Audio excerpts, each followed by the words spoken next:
"Dad, am I skinny enough now?" That was the last thing my son, Eli, whispered to me before his heart stopped for the second time that morning. It wasn't an accident. It wasn't drugs. It was because a 17-year-old girl convinced my boy that love was only for those who were thin enough, perfect enough. 4 hours earlier, I was standing outside the trauma bay at Seattle Mercy, watching nurses fight to keep Eli from slipping away. His body was shutting down, severely dehydrated, malnourished, hypothermic with a core temp of 93 degrees Fahrenheit. After a so-called cold water survival drill, he made up for himself. But I knew better. It wasn't training. It was punishment. A self-imposed sentence for eating a single slice of birthday cake at school. The backyard camera caught everything. Eli had forced himself to do 1,000 burpees. 1,000. Until he collapsed onto the wooden floor. Sweat pooled beneath him. His lips were cracked. He kept muttering apologies. He wasn't trying to die. He was just trying to be worthy. For her, Lauren, the theater club president, the picture-perfect high school sweetheart, flawless smile, flawless skin, the kind of girl people just assume is kind. But she wasn't kind. She was clever, calculated, and cruel. Cruel enough to break my son, then spin his death into sympathy points and sponsorships on TikTok. Back then, I didn't know the full story. All I knew was that my son, the same kid who loved playing guitar, shooting hoops, the same boy who used to make me laugh every single morning, was quietly disappearing.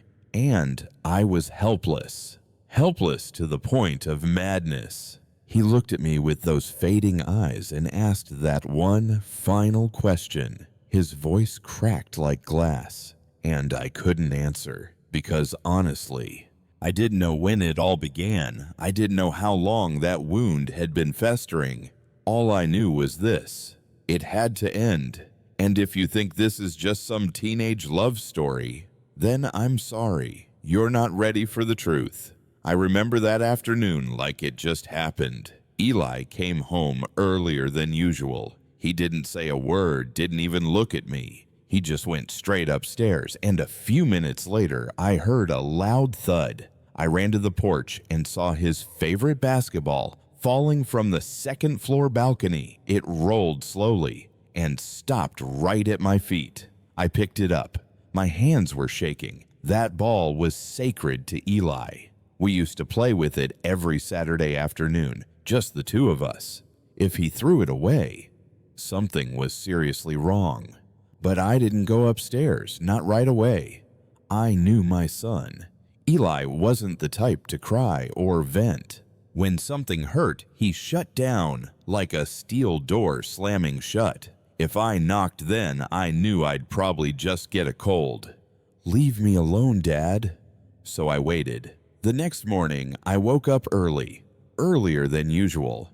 I planned to make him his favorite, sunny side-up eggs and toast. It was a clear sky kind of day. Eli loved those. But when I opened his door, the bed was untouched. The pillow was flat. No sign that he had slept there at all. Panic kicked in. I checked the kitchen, then the whole house. Nothing. Until I heard something coming from the backyard. At first, I thought it was a lawnmower, or maybe the neighbors working out. But when I stepped outside, I froze. Eli was in the shed, lying flat on the wooden floor, drenched in sweat, arms trembling, body shaking like it was going to explode.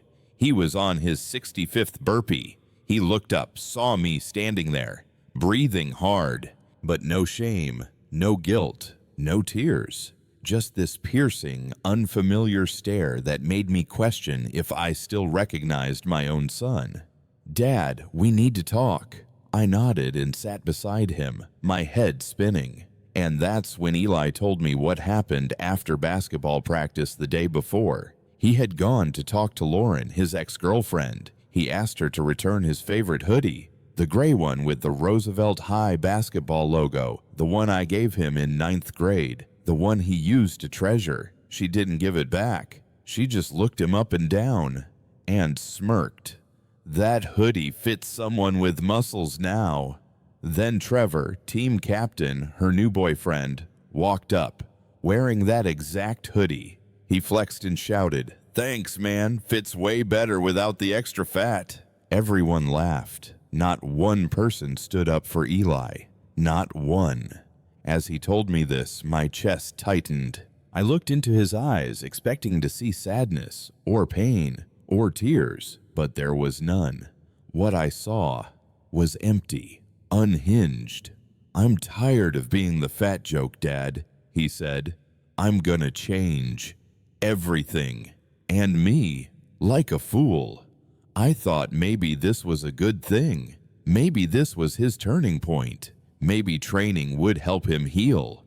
But I didn't know. What was growing inside my son wasn't strength.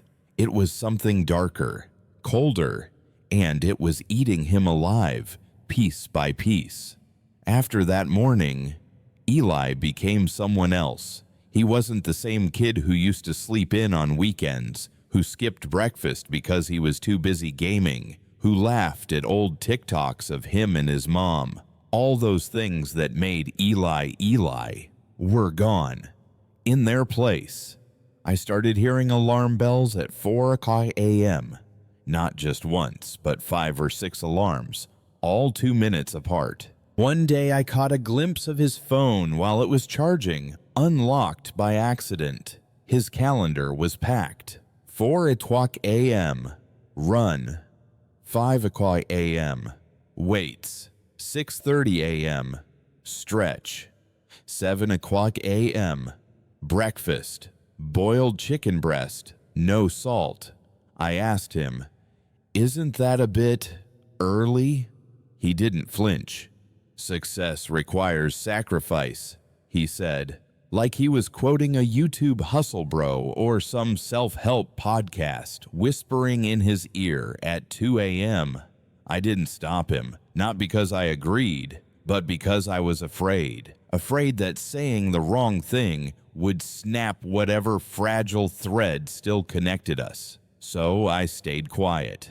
I watched from a distance. 2 weeks later, Eli had lost nearly 20 pounds. His clothes hung off him. His cheeks were hollow. His shoulders jutted through his t-shirts. Then his homeroom teacher called. She said Eli kept falling asleep during first period. That's when I realized he was spiraling. So I tried something familiar. I made his favorite, cheesy baked lasagna, the one his mom used to teach me on weekends when he was little. I figured maybe he'd at least sit down for dinner, just this once.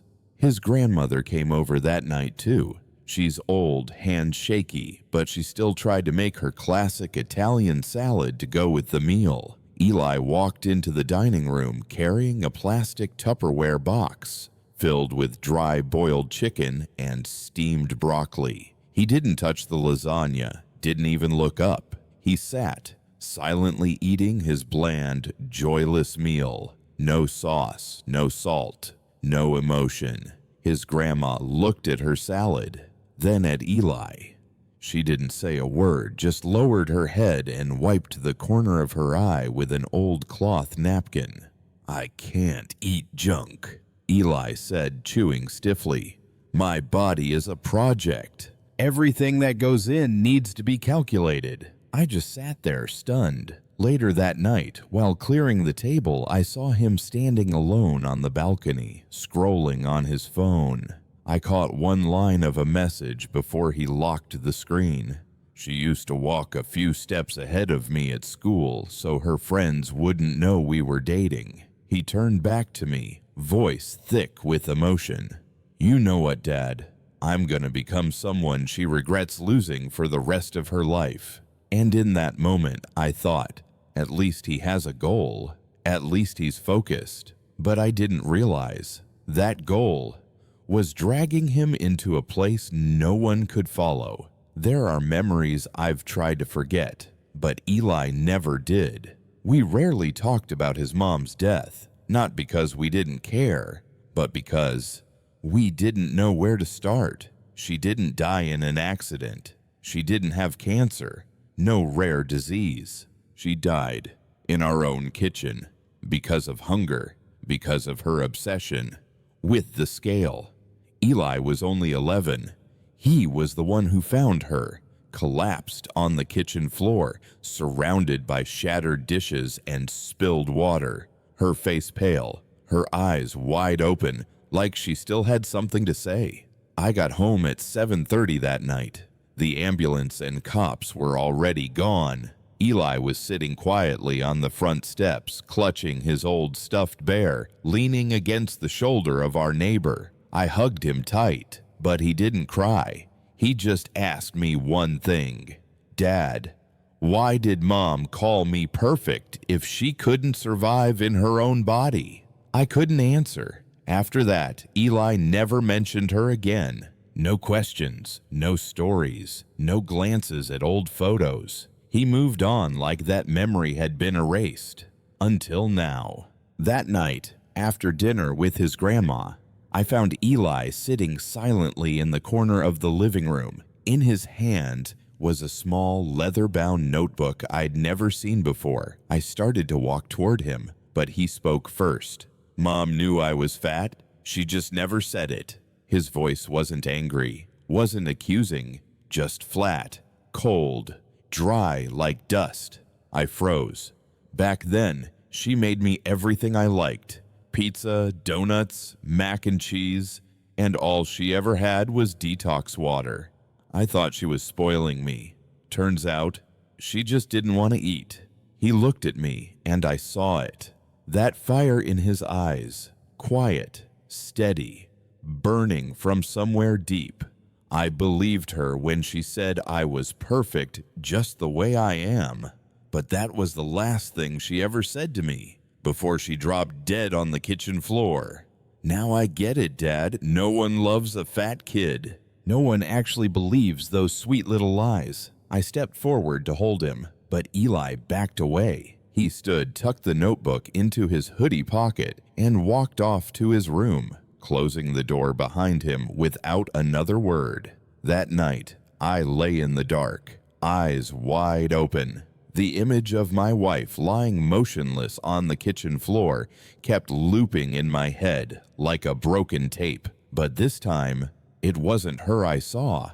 It was Eli, with bloodshot eyes from sleepless nights, with a body wasting away, and a twisted belief growing louder in his mind, that to be loved, he had to erase himself first. The next morning, I did something I should have done a long time ago. I called Mara, my wife's old best friend. She's now a therapist based in Portland. I didn't dance around it. I said just 3 words. Eli needs help. Less than an hour later, she sent me a number. Dr. Liam, specialist in teen therapy, trauma, body dysmorphia, eating disorders. One of the best. I didn't think Eli would go, but when I handed him the appointment slip, he just looked at me for a second, then nodded. No arguments, no resistance, just acceptance. The first session was on a Wednesday. Eli barely spoke, sat there twisting the drawstring of his hoodie between his fingers, but Dr. Liam didn't push. He shared a couple short stories, asked a few simple questions, then ended early. What matters most, he told me afterward, is that Eli doesn't feel like we're trying to fix him. He just needs to know someone's here, listening, not judging. I nodded, but inside I wasn't at ease, because I knew Eli hadn't trusted anyone since the day his mom died. The next week, things felt lighter. Eli started eating breakfast again, a banana at first, then a slice of toast. One morning, he even asked me how to make the kind of coffee his mom used to drink. I didn't dare show too much joy. I just quietly poured him a little more milk. Like maybe, just maybe, I was pouring life back into both of us. His homeroom teacher said he was doing homework again. not falling asleep in class. His classmates said he laughed at a dumb cat video during lunch. When I heard that, I almost cried in the middle of a coffee shop. Maybe, I told myself, just maybe, things are coming back around. Until that morning, 5:15 a.m., I was making coffee when the phone rang. Unknown number. It was the city police from a patrol station near Green Lake. "Sir, are you the father of Eli?" My hand slipped. I nearly dropped the mug. They found him, hypothermic, shivering, lips purple, heart unstable. He had been swimming alone in 41-degree water. No wetsuit, no supervision, just him. When the officers pulled him out, he was still conscious, not begging, not afraid, just repeating one sentence over and over. "I'm not weak anymore. Tell Lauren I'm not weak." And then, in the ambulance, like some cruel twist of irony, he looked at the paramedic and whispered, "Can you check my body fat percentage? Please, I need to know." He was down to 119 pounds. At 5'8", he looked like skin stretched over bone, and I had dared to hope that therapy might save him. I was wrong. My son didn't want to heal. He just wanted to be loved, even if it meant destroying himself to get there. When I got to the hospital, Eli was motionless. His skin was pale, lips cracked. His chest was bandaged tightly, his circulatory system on the verge of collapse. The doctor told me if they'd arrived just 15 minutes later, his heart wouldn't have made it through the first time. I sat beside him all night, holding his hand, not even knowing if he could feel it. My mind was blank. No prayers came, only fear, thick and suffocating, like I was sinking into an endless black sea. 6 a.m., the hospital door swung open, and the first person to walk in was Lauren, wearing a cropped sports top, white Nike sneakers, and that hoodie, the ash gray one, the one Eli asked for again and again after practice, the one Trevor wore to humiliate him in front of the whole team. Now, it hung on Lauren's shoulders, like it never meant anything, like it carried no weight at all. Trevor trailed behind her, hands in pockets, teen market, leaning against the wall like he was at a boring parent-teacher meeting. Not even a flicker of shame. I stood up, didn't say a word. Lauren stepped closer, eyes glassy, hand on her chest. "I didn't mean to, really. I just told the truth about the hoodie." Eli's sensitive. Before I could respond, Eli opened his eyes, and the first thing he saw was the hoodie. In that moment, I braced for something, anger, tears, pain, anything. But Eli, he laughed, a dry, broken sound cutting through the sterile white room like glass. "Of course," he muttered, voice hoarse. "Of course you'd wear it." And he kept laughing, wouldn't stop, laughing like the world was one big cruel joke. The nurse hit the emergency button. Lauren stepped back, clutching her sleeve. Trevor silently pulled her out as the doctors rushed in. But Eli wouldn't stop, laughing, convulsing, his whole body shaking until the heart monitor screamed, "Severe arrhythmia. Prepare sedation." The doctor shouted through the oxygen mask. A nurse held him down while another tried to inject a sedative, but Eli thrashed, yanking at his IV, fighting the hands around him. "Stop, it's making me fat. I can't get fat again." That whisper, that final whisper, chilled me to the bone. The doctor turned to me, grave. "You need to be ready. His body's rejecting all stabilization. If his heart stops again tonight, we may not be able to bring him back." And they were right. 3:31 a.m. that night, Eli's heart stopped. Again, they brought him back, somehow. but something inside him didn't return. I watched as he slowly opened his eyes, like someone clawing their way up from the bottom of a pit. He looked at me. His lips moved. "Dad, am I skinny enough now?" I held his hand tighter. "You're perfect, Eli. You've always been perfect." He smiled, just barely, then closed his eyes, whispering so softly only I could hear, "Don't lie to me," like Mom did. The monitor blinked. The line flattened. I didn't scream. I didn't cry. I just sat there, still holding his hand, because I knew. That night, I lost my son for the last time. I sat in the car, engine still running, parked outside the funeral home. My hands gripped the steering wheel so tightly my knuckles turned white, not from the cold, but from rage, from helplessness, from a grief that hadn't even found its name before being choked by what I had just seen. Lauren, wearing Eli's ash gray hoodie, live on Instagram. The title, R.I.P. Eli. You were loved. The camera tilted just enough to catch her tear-smudged mascara, hair down, slightly messy, but artfully so. The kind of mess that says, "Look at me, I'm hurting." I recognize the type.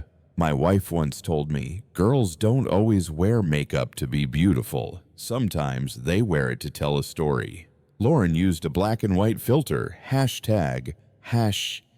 #rest easy love. And in the caption, she wrote, "No one understood Eli like I did. Every glance he gave me held a universe. I just hope he knew I always loved him. This hoodie will always be a piece of my heart." She kissed the collar of the hoodie. I turned away. The urge to vomit clawed at my throat because I knew that faded ketchup stain on the left sleeve. It was still there. The one Eli spilled during his last meal with me, 3 days before he drowned himself in Green Lake. That hoodie wasn't a symbol of love. It was the last trace of a boy who was trying to survive. When I stepped out of the car, the rain had stopped. Lauren's friends gathered outside the funeral home like an honor guard, each one holding a black umbrella, hugging, crying, taking photos.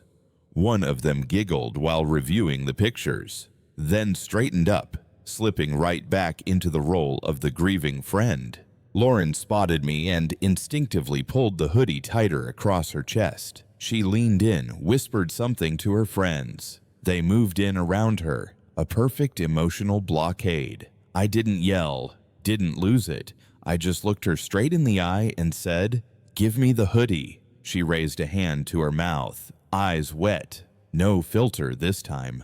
This is all I have left of Eli. I can't." Her friends nodded solemnly. Their eyes turned on me like I had just snatched a puppy from a crying orphan. I opened my mouth, but then someone stepped between us. Trevor, her new boyfriend, the same guy who once wore that hoodie while mocking my son in front of the whole team. "That's enough," he said. "You need to let go. Everyone grieves in their own way." He was taller than me by at least a head. Cold eyes, voice coated with false morality. I almost walked away until I caught Lauren glancing at him. Her eyes dry, her lips curled. Not much, just enough. A slight smirk, too quick for anyone else to notice. But I saw it, and I knew this was all a performance. She leaned into Trevor's chest, trembling just enough for the camera phones to catch it. The play continued. That hoodie, once a warm shield around my son, was now just another prop in a cheap production. I turned my back, said nothing, not because I was weak, but because I understood. You don't beat someone like her with words. You beat them by tearing down the entire stage they're standing on. I didn't go home that night. Instead, I drove to Eli's school, sat there in the dark, engine off, hands clenched around the steering wheel so hard my fingers ached, not from the cold, but from rage, from helplessness, from grief that hadn't even found a name before it was smothered by what I'd seen. I stared through the iron fence, past the glowing windows. Somewhere in that building, my son once laughed, once believed, once thought he mattered. And somewhere in there, that belief was shattered, his dignity stomped into dust. I couldn't let it end like this, couldn't let Eli die and leave his destroyer playing the victim for likes and sympathy. I started with his bedroom, moving carefully, like a trespasser entering sacred ground. I opened drawers, lifted boxes, flipped through notebooks, not to find blame, but to find the truth. Behind the bookshelf, wedged between two physics textbooks, I found a leather-bound journal, dark brown. No name, no stickers, just forgotten. I opened it. The first page was blank. The second nearly made me drop the book. Mom knew I was fat but never told the truth. Same as Lauren. Everyone pretends to love you until they don't. Then it's your fault for not being enough. I turned the page. Nov 3rd. She said my laugh embarrassed her in front of her friends.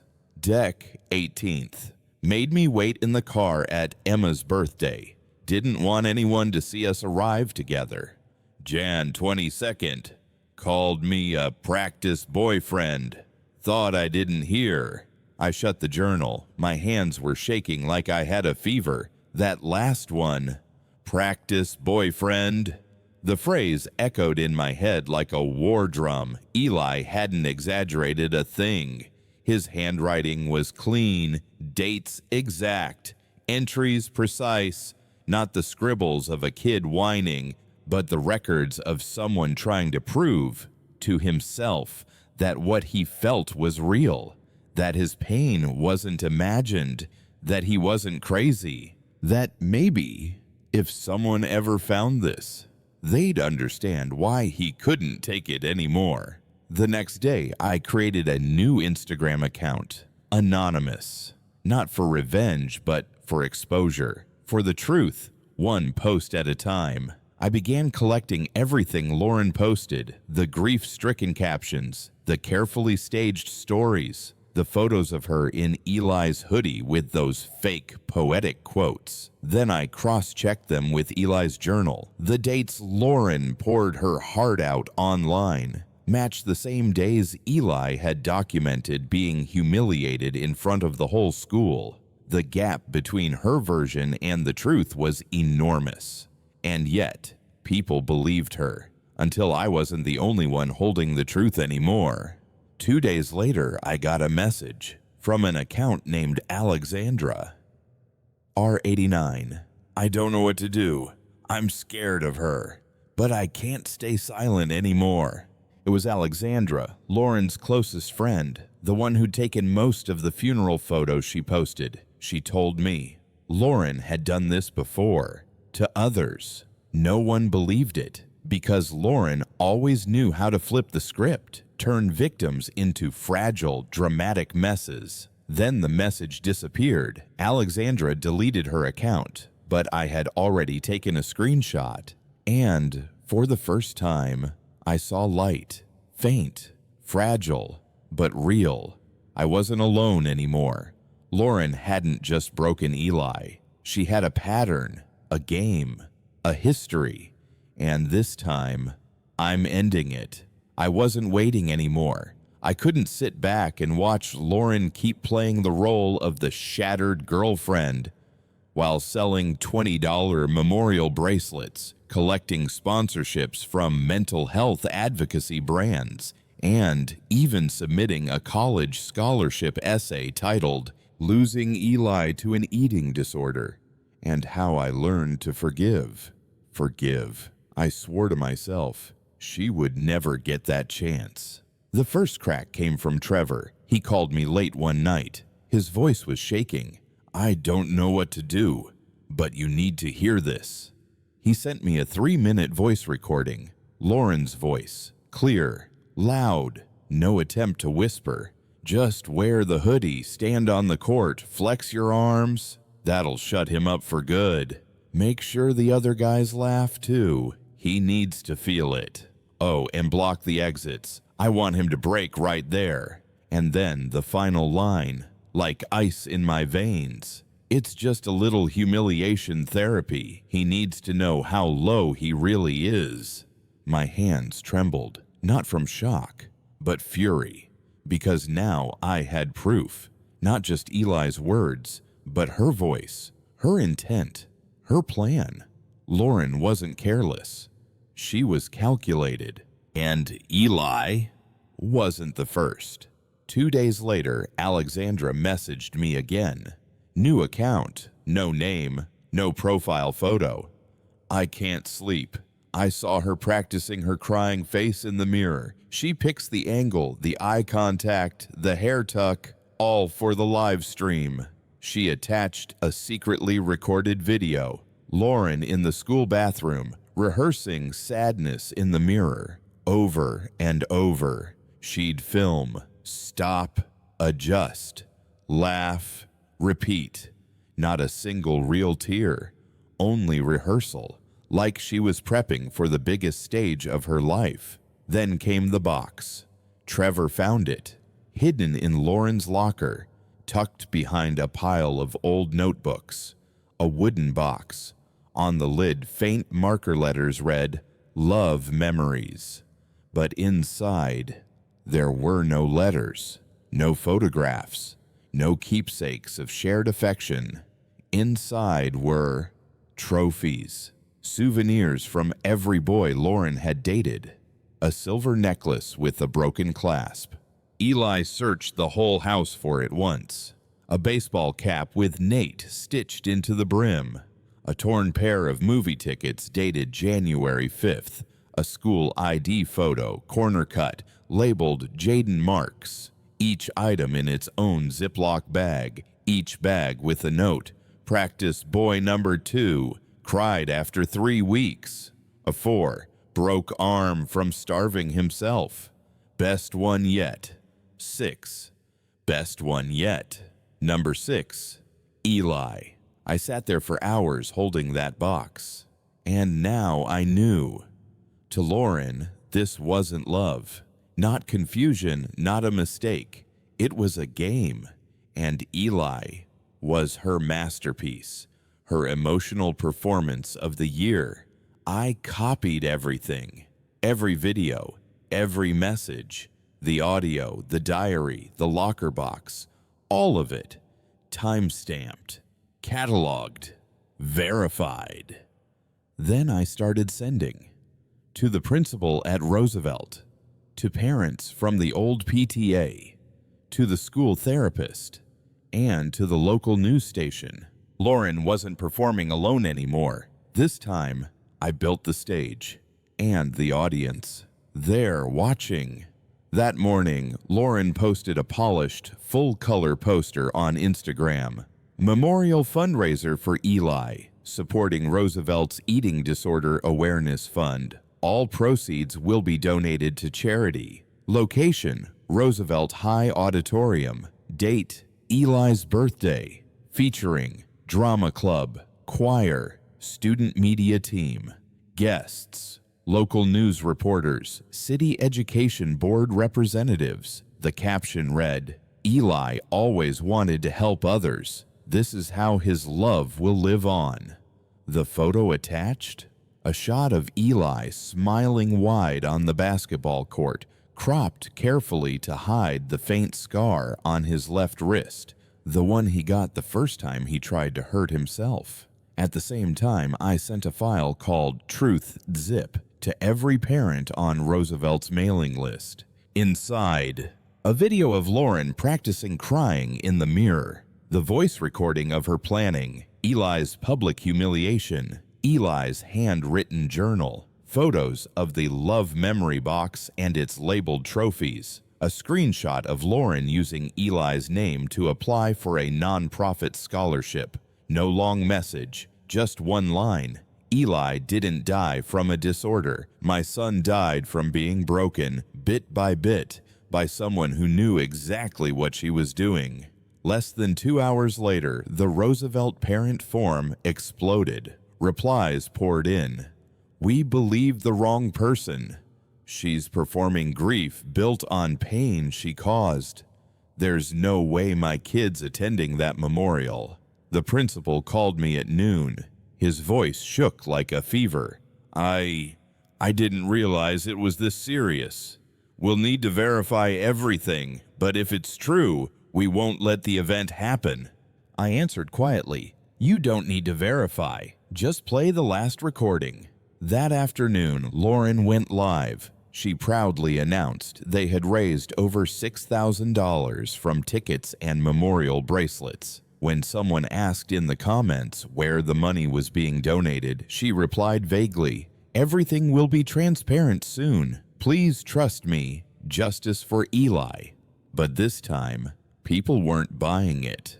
One parent posted a screenshot of the GoFundMe account. The money was still sitting, untouched, in Lauren's personal account. Another student leaked a private group chat where Lauren joked, Spring break in Florida if we hit 10K LOL.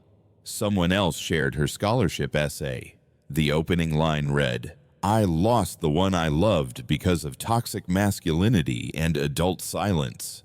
Not one sentence about how she pushed Eli to train past exhaustion. How she made his body image a public joke. That evening, Roosevelt's principal issued a statement.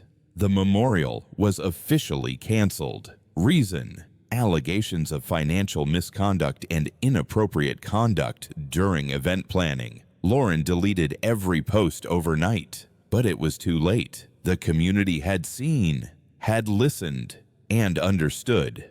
The future leaders of Mental Health Fund pulled her nomination. Her essay was removed from the school's website. A headline appeared in the Seattle Beacon. Lead actress at the funeral, when tragedy isn't loss, but a script. As for me, I didn't celebrate, didn't feel victorious. I just closed Eli's journal, set it on the table, and let out a long, slow breath. Because I knew this was just the beginning. And Lauren, she wasn't done yet. David Chen used to be in Eli's class. Quiet, a little overweight, always wore a cap that half covered his face. He sat near the door, like he wanted to disappear before anyone noticed he was there. I thought he was the kind of kid who'd never cause trouble, until I saw a photo of him and Lauren at the gym, holding hands. The caption read, helping him find his better self. Transformation together. I felt sick. It was exactly how she started with Eli. The flattery, the brutal workouts disguised as help, the sugar-coated words hiding sharpened blades. Days later, I got a message from Emily, David's little sister. Sir, I don't know who else to ask. David's been waking up at 3 a.m. to run laps around the neighborhood. He skips dinner, hides food, throws it away in the outside trash when no one's looking. Yesterday, I saw him shirtless in front of the mirror, pinching his stomach and slapping himself. I swallowed hard. History was repeating itself right in front of me. I sent everything to David's family. The videos, the audio, the testimonies from Trevor and Alexandra. They didn't scream, they didn't panic, they just went quiet until David collapsed during a morning run at the school track. Lips pale, pulse weak, eyes rolling back. The ambulance was late because no one thought a teenage boy trying to get fit could go into cardiac arrest. At the hospital, David whispered to his mother, I just didn't want to be the fat shadow behind Lauren. Then he turned to the doctor and asked the exact same question Eli once did. Can you check my body fat percentage? It was haunting, but this time, it was different. This time, David's parents didn't stay silent. While David was still in the hospital, Lauren showed up at school like nothing had happened, wearing the same hoodie she wore at Eli's memorial, now tied fashionably around her waist. She started spreading rumors again. David's just too sensitive. Maybe he just wanted attention, but it didn't work like it used to. Trevor, finally unable to take it, leaked one last recording. Lauren bragging to a friend, "David's even easier than Eli." I just sent him a few model pics and boom, instant detox plan. Let's see what souvenir I'll get this time. Maybe those running shoes. They're kinda cute. Roosevelt High erupted. Parents flooded the emergency board meeting. Some cried right there in the room. Ashamed they'd once trusted Lauren, donated to her fundraisers, let their kids near her. For the first time, the principal stood in front of the school and apologized publicly. Lauren was suspended that same day. All evidence handed over to the police and the city's Board of Education. There were no tears, no pity. When she walked out of Roosevelt's gates, there were no flashing cameras, no friends flanking her like a final act, just a few parents watching quietly, their eyes colder than any sentence the law could give. As for me, I wasn't there. I was with David, holding his hand, just like I once held Eli's.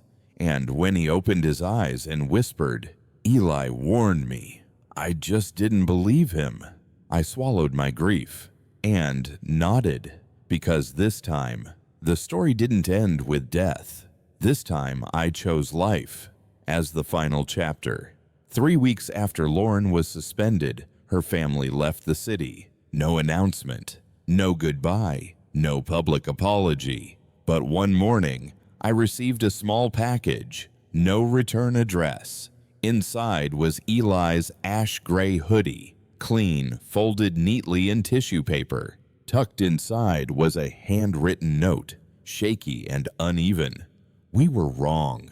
We didn't see what we should have seen. Please keep this, not for Lauren, but for Eli." I pulled the hoodie to my chest, held it tight, and for the first time since the funeral, I let myself cry, really cry. On Eli's 18th birthday, there was no memorial service, no cake, no flowers, no speeches, just a small gathering. At the basketball court behind Roosevelt High, Trevor came, David came, thinner, pale, but alive. Eli's little sister, his classmates, some of whom had once stayed silent, spoke up. Each one shared something kind Eli had done for them. Nothing dramatic, just small, honest moments. Splitting his lunch, giving up his seat on the bus, helping with math homework. No one mentioned his death. They all talked about his life. I held the hoodie, once mocked, once weaponized, once worn by someone pretending to mourn, and I folded it, placed it in a wooden box, and buried it beside Eli's grave.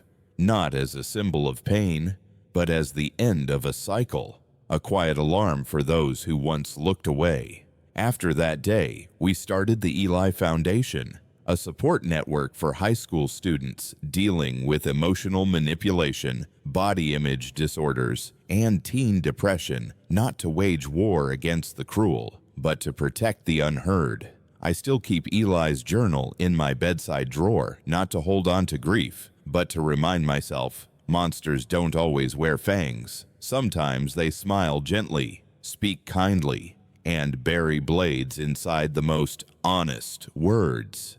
My community changed. The school added workshops on recognizing emotional abuse. Parents started asking their kids, "How do you feel when someone talks about your body?" Eli's story spread, not as scandal, but as a mirror. A soft warning no one could ignore. I don't know if Lauren ever felt real remorse. I don't need her behind bars. I don't need her destroyed. All I ever wanted was for the truth to be called by its name. And the truth is, Eli didn't die because he was weak. My son died because he loved too deeply, trusted too fully, and lived in a world not gentle enough to hold a heart like his. Today, I stand at his grave. The morning sun filters through the tall trees overhead, and for the first time, I feel peace. not because the pain is gone, but because it became something. And Eli, at last, is loved the way he always deserved.